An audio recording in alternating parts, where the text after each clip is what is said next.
Hello dear students, जय करनी आदर्श senior secondary school Balesar और हमारे यूट्यूब चैनल केमिक फंडामेंटल्स में एक बार और आपका स्वागत है। मैं आपका एजुकेटर, आपका दोस्त राहुल सिंह राजपुरोहित। आज बच्चों हम क्लास 12th का चैप्टर नंबर 4 केमिकल काइनेटिक्स रासायनिक बल गति स्टार्ट करने जा रहे हैं। क्लास 12th का ये बहुत ही इंपॉर्टेंट चैप्टर है। जैसा आपको नाम से पता चल रहा है, केमिकल काइनेटिक्स, काइनेटिक्स यानी कुछ गति से रिलेटेड, ठीक है। तो रासायनिक अभिक्रियाओं की गति का अध्ययन, रासायनिक अभिक्रियाओं के वेग का अध्ययन, रासायनिक अभिक्रियाओं के वेग को प्रभावित कौन कौन सी चीजें करती है, कौन कौन सी चीजें जो केमिकल रिएक्शन के वेलोसिटी को जो इफेक्ट करती है, रासायनिक अभिक्रियाओं की क्रियाविधि कैसी होती है, कैसे केमिकल रिएक्शंस जो है कंप्लीट होती है, कैसे बॉन्ड टूटते हैं और कैसे बॉन्ड फॉर्म होते हैं, उन सभी चीजों के बारे में हम इस चैप्टर के अंदर पढ़ते हैं।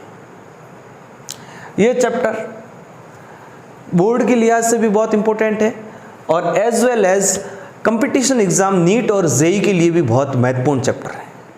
तो चलिए स्टार्ट करते हैं केमिकल काइनेटिक्स को। कुछ चीजें मैं आपको पहले बताऊंगा कि इस चैप्टर के अंदर कौन कौन सी चीजें अपन डिस्कस करने वाले हैं। मोटा मोटी केमिकल काइनेटिक्स 3 चीजों के साथ डील करता है, या फिर अपन कह सकते हैं केमिकल काइनेटिक्स या रासायनिक बल गतिकी के अंदर हम मुख्य तौर पर 3 चीज़ों का अध्ययन करते हैं, ठीक है। तो चलिए स्टार्ट करते हैं। अगर अपन बात करें केमिकल काइनेटिक्स के अंदर क्या क्या पढ़ेंगे, तो नंबर फर्स्ट अपन पढ़ेंगे अभिक्रिया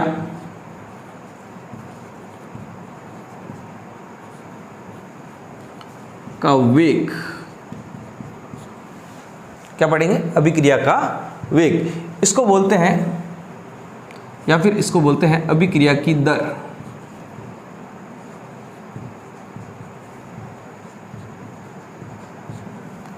रेट ऑफ रिएक्शन। क्या बोलते हैं? Rate of reaction. ROR बोलना आप सीख जाइए, ठीक है। नंबर सेकंड की अपन बात करें तो अपन पढ़ेंगे अभिक्रिया के वेग को प्रभावित करने वाले कारक। अभिक्रिया के वेग को प्रभावित करने वाले कारक।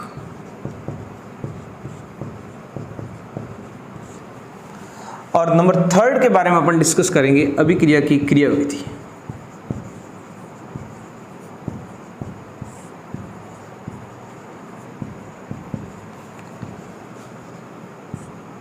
रिएक्शन मैकेनिज्म, ठीक है। ये रिएक्शन मैकेनिज्म ऑर्गेनिक केमिस्ट्री वाली नहीं है, ये रिलेट करती है काइनेटिक्स से, गति से, ठीक है। तो ये 3 चीजें मोटा मोटी अपन पढ़ने वाले हैं। तो स्टार्ट करते हैं। सबसे पहले अपन अभिक्रिया का वेग, रेट ऑफ रिएक्शन, राइट।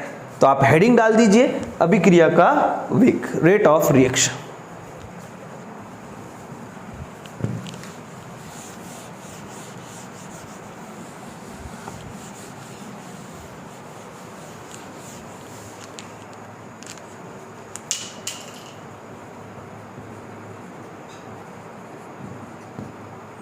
अभिक्रिया का वेग।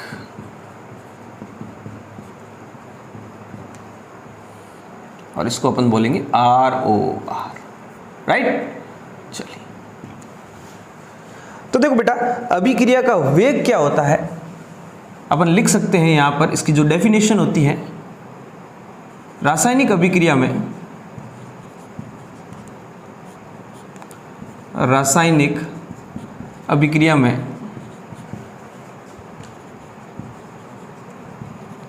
अभिकारकों या उत्पादों, अभिकारकों या उत्पादों की सांद्रता में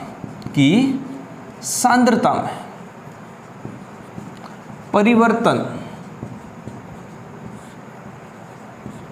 की दर को अभिक्रिया का वेग कहते हैं, को अभिक्रिया का वेग कहते हैं। बोलो।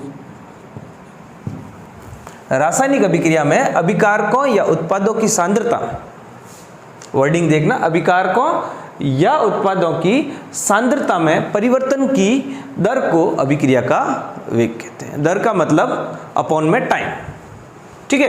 तो इसके फॉर्मूलाज का डिस्कशन करते हैं।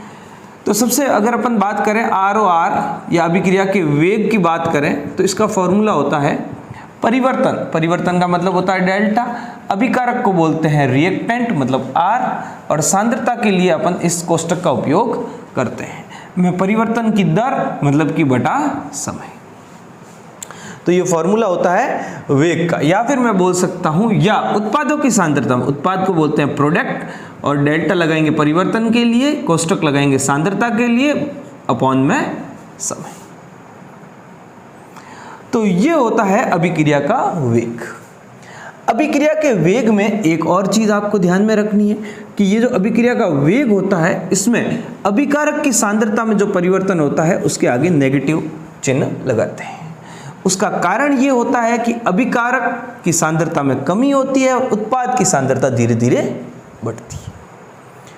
अगर मैं बात करूं, अगर रिएक्टेंट से प्रोडक्ट बनता है बेटा, तो रिएक्टेंट धीरे धीरे कम होगा और प्रोडक्ट धीरे धीरे बढ़ेगा। ये चीज कम हो रही है, इसीलिए यहां पर जो साइन लगता है वो नेगेटिव लगता है। ये फॉर्मूला होता है अभिक्रिया के वेग का। अपन इसको डिटेल में डिस्कस करने वाले हैं। क्लियर है? बोलो। चलिए मैं एक एग्जांपल लेता हूं छोटा सा और मैं आपको बताता हूं कि ये कैसे अप्लाई करना है ये फॉर्मूला। यहां पर मैं एक नोट बना के लिख रहा हूं।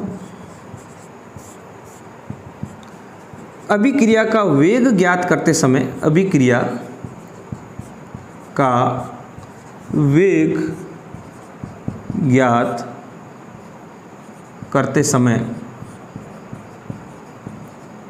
रस समीकरण मिति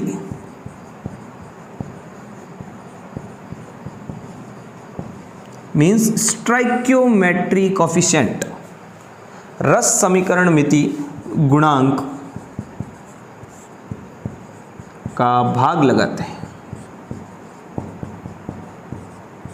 ये चीज फॉर्मूले में आपको नहीं मिलेगी, लेकिन आपको ध्यान में रखनी है। अभिक्रिया का वेग ज्ञात करते समय रस समीकरण मिति गुणांक का भाग लगाते हैं। अगर रिएक्टेंट से प्रोडक्ट बन रहा है तो रिएक्टेंट मतलब कि अभिकारक की सांद्रता में तो होगी बेटा कमी, और प्रोडक्ट यानी उत्पाद की सांद्रता में होगी वृद्धि। अगर अपन बात करें इसके एग्जाम्पल की, तो देखिए बेटा एग्जाम्पल, अपन मान लेते हैं कि दो रिएक्टेंट A और 2B मिलकर 4C का निर्माण कर रहे हैं। यहां पर 2B का मतलब है 2 मोल B, A का मतलब है 1 मोल ऑफ A, और 4C का मतलब है 4 मोल्स ऑफ C, राइट। तो ये आपको एक रासायनिक अभिक्रिया दी हुई। अब इस अभिक्रिया के अंदर अगर अपन अभिक्रिया का वेग ज्ञात करना है, तो अभिक्रिया का वेग ज्ञात करने के लिए अपने को ये फॉर्मूला यूज करना है। तो वेग बराबर मैं लिखूंगा माइनस का डेल्टा A की सांद्रता बटा डेल्टा T, या फिर मैं लिख सकता हूं बराबर में माइनस का डेल्टा B की सांद्रता बटा डेल्टा T, या फिर मैं लिख सकता हूं बराबर में प्लस का डेल्टा C की सांद्रता बटा डेल्टा T। आपको विशेष रूप से ध्यान में रखना है कि रस समीकरण मिति गुणांक का भाग लगाना है। अगर आप डायरेक्ट ऐसे वैल्यूज लिखोगे तो आपका क्वेश्चन गलत हो जाएगा। आपको रस समीकरण मिति गुणांक मतलब कि कोफिशिएंट ऑफ स्टोइकियोमेट्री, इसका आपको भाग लगाना है। तो यहां पर रस समीकरण मिति 1 है, तो मैं यहां पर 1/1 लिख सकता हूं, इससे कोई फर्क नहीं पड़ता। यहां पर मैं क्या लिखूंगा बेटा, इसके आगे 1/2 लिखूंगा, और यहां पर मैं क्या लिखूंगा बेटा, इसके आगे 1/4 लिखूंगा। ये निकल जाता है अभिक्रिया का वेग। ये बहुत ही बेसिक बातें अपन बात कर रहे हैं। आगे अपन अच्छे क्वेश्चंस की भी डिस्कशन करेंगे। अभी अपन ने चैप्टर स्टार्ट किया और होले होले अपन बहुत अच्छे क्वेश्चंस भी करेंगे और पूरी थ्योरी को बहुत ढंग से कवर करने वाले हैं, राइट। तो ये चीज़ आप उतारिए या फिर इसका स्क्रीनशॉट लीजिए।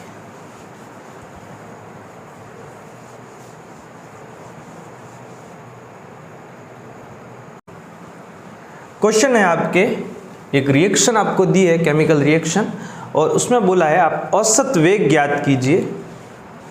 NO के उत्पादन की दर और विलुप्त होने की दर, O2 के विलुप्त होने की दर और NO के उत्पादन की दर।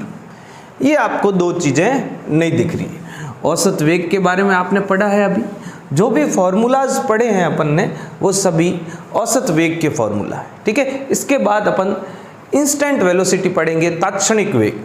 तो औसत वेग के फॉर्मूले आपको पता होने चाहिए। औसत वेग के फॉर्मूले क्या क्या होते हैं बेटा? औसत वेग के या ROR के फॉर्मूले होते हैं माइनस का डेल्टा R बटा डेल्टा T या डेल्टा P बटा डेल्टा T। अब कोई सा भी फॉर्मूला लगाकर आप जो है रेट ऑफ रिएक्शन, औसत वेग ज्ञात कर सकते हैं, अभिक्रिया का वेग ज्ञात कर सकते हैं। अभिक्रिया का वेग बोलेगा या औसत वेग बोलेगा वो। तात्क्षणिक वेग के लिए बकायदा वो तात्क्षणिक वेग क्वेश्चन में आपको दिया हुआ रहेगा कि इंस्टेंट वेलोसिटी निकालिए। वहां पर अपन डेल्टा की जगह d यूज करते हैं, dr/dt, जिसमें अवकलित समीकरण होती है dr/dt, जो आपको इंस्टेंट वेलोसिटी, आप एक क्षण में जब आपको वेग, किसी निश्चित क्षण में आपको अभिक्रिया का वेग चाहिए तो वो तात्क्षणिक वेग कहलाता है, जिसके बारे में अपन आगे डिस्कस करने वाले हैं, ठीक है। तो औसत वेग का ये फॉर्मूला है आपके सामने। अब बात करते हैं रिएक्टेंट की। तो ये रिएक्टेंट है NH3 और O2 रिएक्टेंट है और NO और H2O प्रोडक्ट है, ठीक है। ये अभिकारक है बेटा और ये उत्पाद है, ठीक है। आराम से इजीली रिलैक्स होकर समझिए। औसत वेग अपन निकालना है, NO के उत्पादन की दर अपने को निकालनी है। अब उत्पादन की दर और विलुप्त होने की दर कैसे निकालते हैं, ये दो नई चीजें अपन डिस्कस करेंगे। उसके बाद अपन एक अच्छा एग्जांपल NCERT का करेंगे, ठीक है। तो औसत वेग आपको निकालने के लिए आप इस फॉर्मूले में पुट कर दीजिए वैल्यू। तो सबसे पहले मैं यहाँ पर फर्स्ट क्वेश्चन का आंसर दे रहा हूँ, बताइए। तो औसत वेग ROR के लिए अपन क्या लिख सकते हैं? ROR के लिए अपन लिख सकते हैं माइनस का डेल्टा NH3 बटा डेल्टा T, और आगे रस समीकरण मिति गुणांक लगाऊंगा 1/4, ठीक है। रस समीकरण मिति गुणांक का अपने को भाग देना है। या फिर अपन इसको ऐसे भी लिख सकते हैं, ROR को क्या लिख सकते हैं? O2 भी रिएक्टेंट है, तो माइनस का 1/5 डेल्टा O2 की सांद्रता बटा डेल्टा T। कोई दिक्कत नहीं होनी चाहिए। अब इस वेग को अपन ऐसे भी लिख सकते हैं, ये सभी चीजें आपस में बराबर होती है। अब आपको अगर प्रोडक्ट लिखना है तो उसमें पॉजिटिव लगाना है और रिएक्टेंट लिखना है तो उसके अंदर नेगेटिव लगाना है। दोनों चीजों से आप रेट ऑफ रिएक्शन, अभिक्रिया का वेग, अभिक्रिया का औसत वेग ज्ञात कर सकते हैं। क्लियर है? चलिए अब यहां पर बात करते हैं। तो इसके लिए मैं लिख सकता हूं 1/4, ये प्लस का होगा, ये ध्यान रखना है आपको, डेल्टा NO की सांद्रता बटा डेल्टा T। या फिर मैं लिख सकता हूं 1/6 डेल्टा H2O की सांद्रता बटा डेल्टा T। ये औसत वेग आपका आ गया। क्लियर है? ये फर्स्ट क्वेश्चन का आंसर है। मेरी बात अच्छे से समझ रहे हो? अब इंपॉर्टेंट चीज, NO के उत्पादन की दर या O2 के विलुप्त होने की दर, सदैव आपको, हमेशा आपको अभिकारक के तो विलुप्त होने की दर बोलेगा और उत्पाद के बनने की दर पूछी जा सकती है।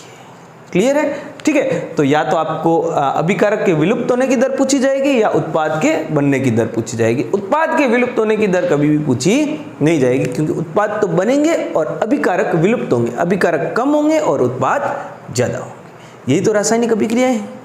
बात समझ में आ रही है? चलिए, तो NO के उत्पादन की दर के लिए मैं आप लोगों को नई चीज बता रहा हूं। उसके लिए आपको कोई माथापच्ची नहीं करनी है, ना तो माइनस का झंझट रखना है और ना ही रस समीकरण मिति गुणांक का झंझट रखना है।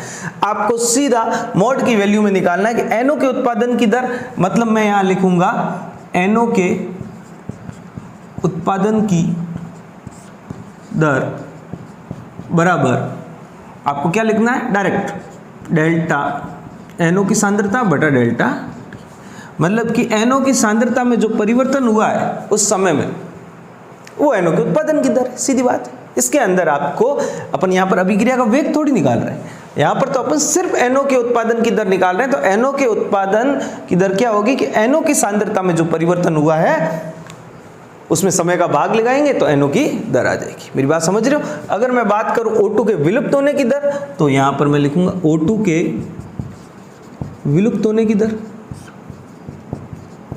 या यहां पर ये भी आ सकता O2 के गायब होने की दर। तो आप क्या लिखोगे बेटा इसमें? डायरेक्ट आपको न तो रस समीकरण मिति गुणांक का आपको झंझट रखना और न ही माइनस प्लस का रखना है, सीधा सारी वैल्यू मॉड के अंदर मतलब प्लस के अंदर ही आएगी।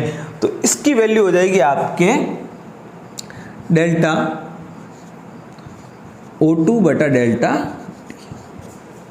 ये आपके आ जाते हैं O2 के विलुप्त होने की दर। ये सारी चीजें अपन बेसिक अपन ने औसत वेग से रिलेटेड सारी बेसिक चीजों को अपन ने कवर कर दिया है।